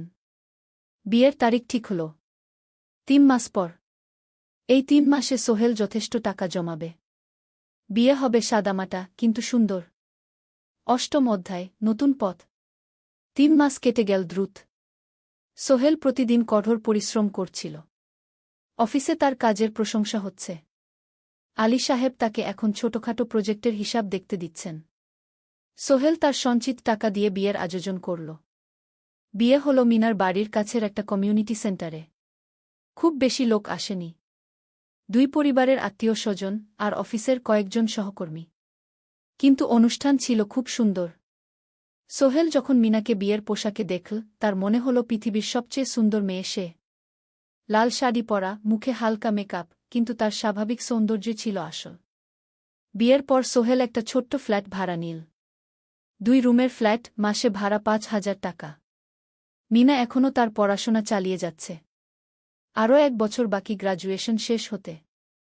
সোহেলের মা আর বোন গ্রামে ফিরে গেল। মা বলে গেলেন, সোহেল, মিনাকে ভালো রাখিস। মেয়েরা অনেক ত্যাগ করে সংসার করতে জানি মাগু। নতুন জীবন শুরু হল। সোহেল সকালে অফিসে যায়, সন্ধ্যায় ফেরে। মিনা সকালে কলেজে যায়, দুপুরে ফিরে রান্না করে, ঘর গোছায়। সন্ধ্যায় দুজনে একসাথে বসে পড়াশোনা করে, গল্প করে, টিভি দেখে। জীবন সুন্দর ছিল। কিন্তু চ্যালেঞ্জও ছিল। মাসিক খরচ, ভাড়া ৫,০০০, বাজার ৩,০০০, বিদ্যুৎ গ্যাস ১,০০০, মায়ের জন্য ৫,০০০, মিনার কলেজের খরচ ১,০০০ মোট প্রায় ১৪,০০০ টাকা।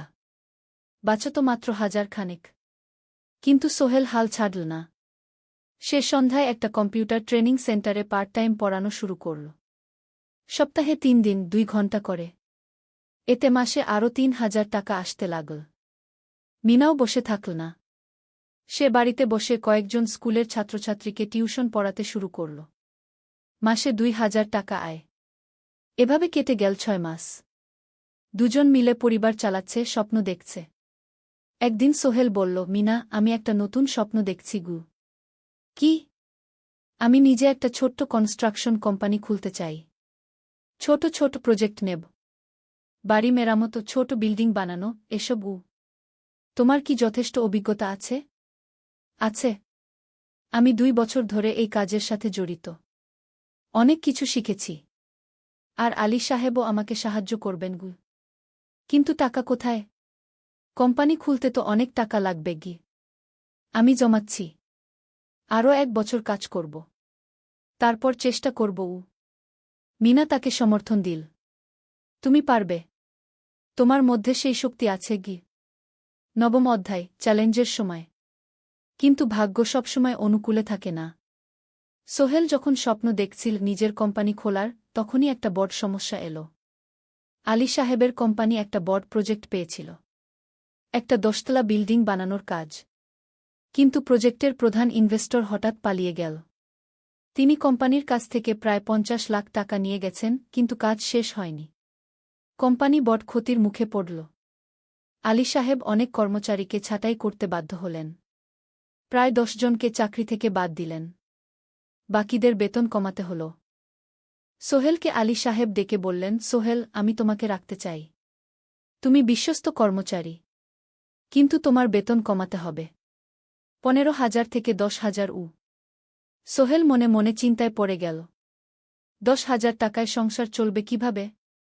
মায়ের খরচ, ভাড়া, বাজার সব মিলিয়ে তো ১৪,০০০ টাকা লাগে। কিন্তু সে কিছু বলল না। ঠিক আছে স্যার। বাড়ি ফিরে সোহেল মিনাকে সব বলল। মিনা চিন্তিত হয়ে গেল। এখন কি হবে? চিন্তা করো না। আমি পার্ট টাইম টিউশনির সময় বাড়াব। আর তুমিও বেশি করে টিউশন নাও। কিন্তু আমার তো পড়াশোনাও আছে গি। জানি। কিন্তু এখন এটাই করতে হবে গু। সোহেল সন্ধ্যায় আরও ২টো জায়গায় পার্ট টাইম কাজ খুঁজল। একটা দোকানের সন্ধ্যায় হিসাব দেখার কাজ পেল। মাসে ২,০০০ টাকা। আরেকটা জায়গায় সপ্তাহান্তে কম্পিউটার রিপেয়ারের কাজ পেল।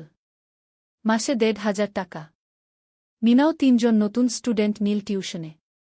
তার আয় বাড়ল ২,০০০ থেকে ৩,৫০০। কঠিন সময় ছিল।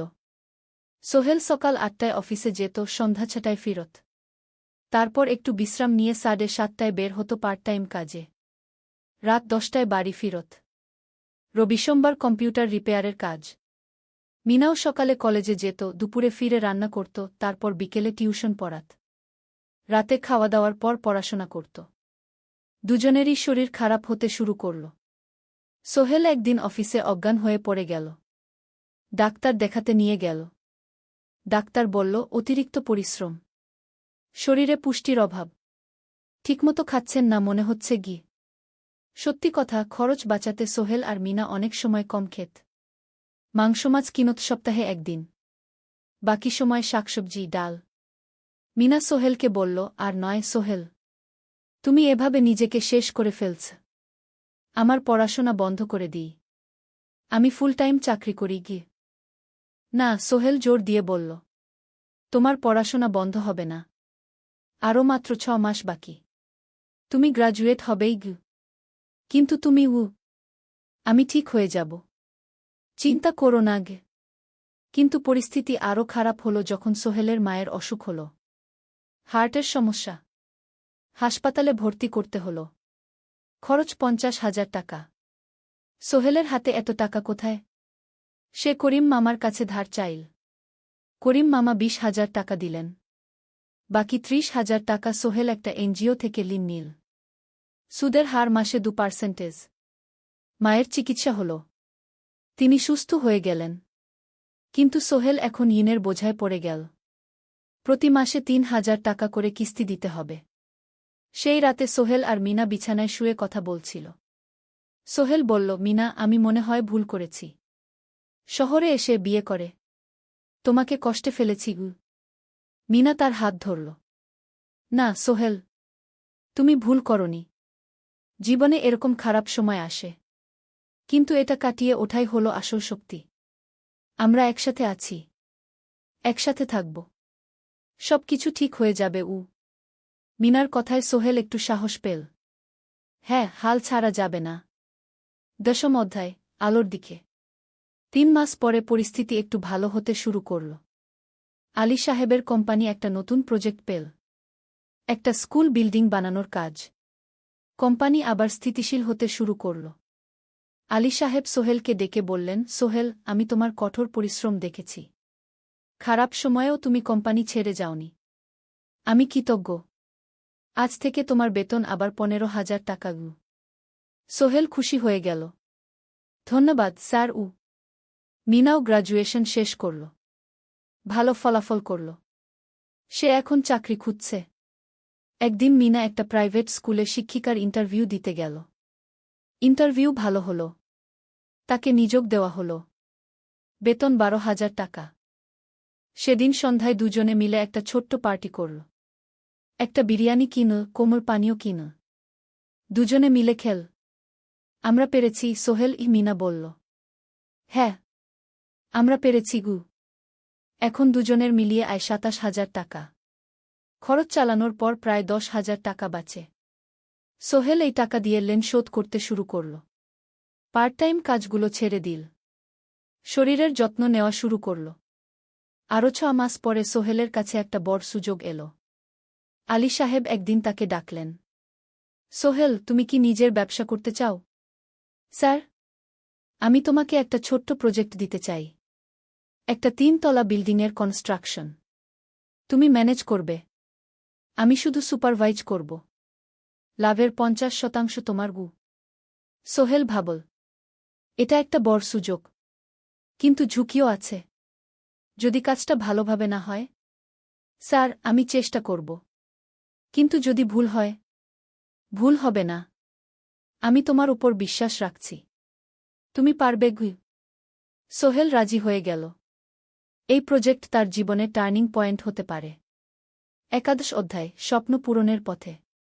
পরের 6 মাস সোহেল খুব কঠোর পরিশ্রম করল। প্রজেক্টটা ম্যানেজ করা সহজ ছিল না। শ্রমিক নিযোগ, ম্যাটেরিয়াল কেনা, কাজের তদারকি, সময়মতো কাজ শেষ করা, সব দায়িত্ব তার। প্রথম 2 মাস খুব চাপের মধ্যে গেল। একদিন একজন শ্রমিক কাজ করতে গিয়ে আহত হল। সোহেল তাকে হাসপাতালে নিয়ে গেল, তার চিকিৎসার খরচ দিল। এতে প্রজেক্টের বাজেট একটু বাড়ল, কিন্তু সোহেল জানত এটা করা দরকার। আরেকদিন ভুল ম্যাটেরিয়াল ডেলিভারি হল।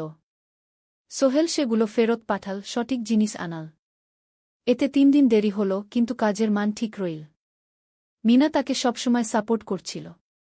সে এখন চাকরিতে স্থিতিশীল। স্কুলের বাচ্চারা তাকে পছন্দ করে। প্রিন্সিপাল তার কাজে খুশি। প্রজেক্ট শেষ হল 6 মাসে। সময়মতো, বাজেটের মধ্যে। বিল্ডিংয়ের মালিক খুব খুশি হলেন। তিনি আলী সাহেবকে ধন্যবাদ দিলেন। আলী সাহেব বললেন, ধন্যবাদ আমাকে না, এই ছেলেকে দিন। সোহেল পুরো প্রজেক্ট ম্যানেজ করেছে গু। প্রজেক্ট থেকে মোট লাভ হল 3 লাখ টাকা।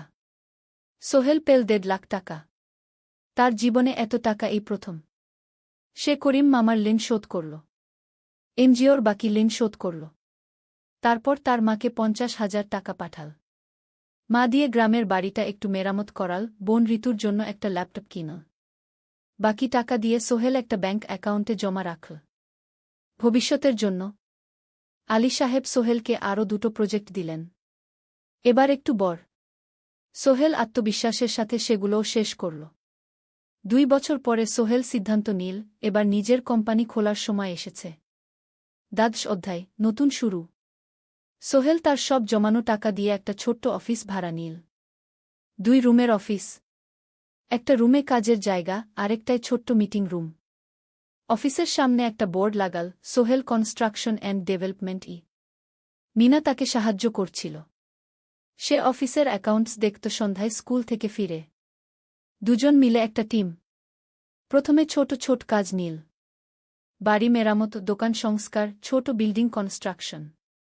কাজের মান ভালো রাখার চেষ্টা করল। সময়মতো শেষ করল। দাম ন্যায্য রাখল।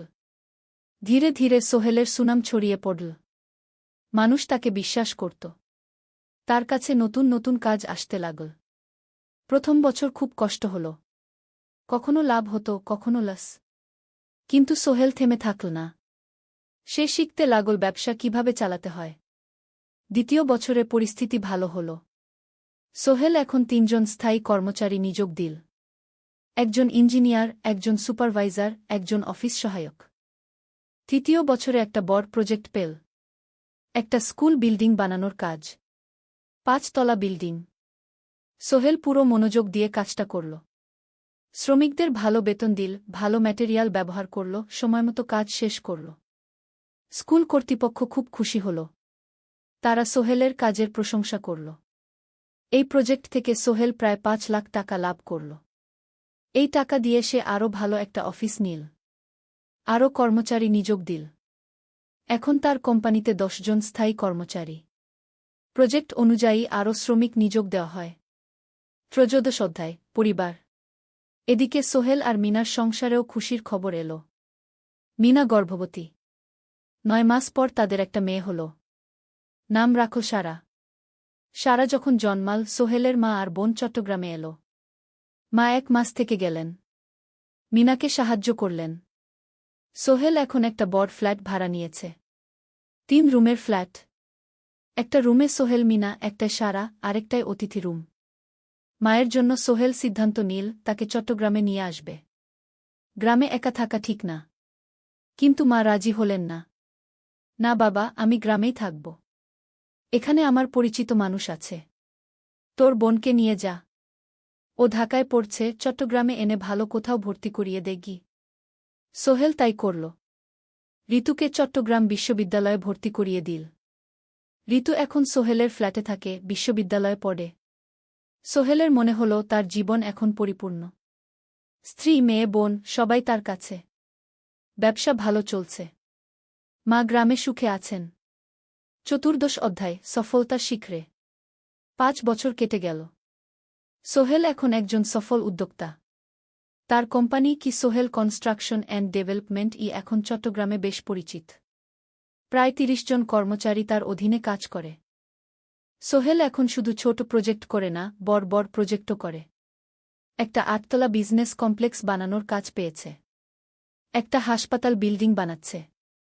মিনা এখনও স্কুলে পড়ায়। সে এখন ভাইস প্রিন্সিপাল। সাথে সোহেলের কোম্পানির অ্যাকাউন্টস ম্যানেজার। 2 জন মিলে ব্যবসা চালা। সারা এখন 4 বছরের। স্কুলে ভর্তি হয়েছে। খুব চালাক মেয়ে। ঋতু বিশ্ববিদ্যালয় থেকে গ্রাজুয়েট হয়ে একটা ব্যাংকে চাকরি পেয়েছে। একদিন আলী সাহেব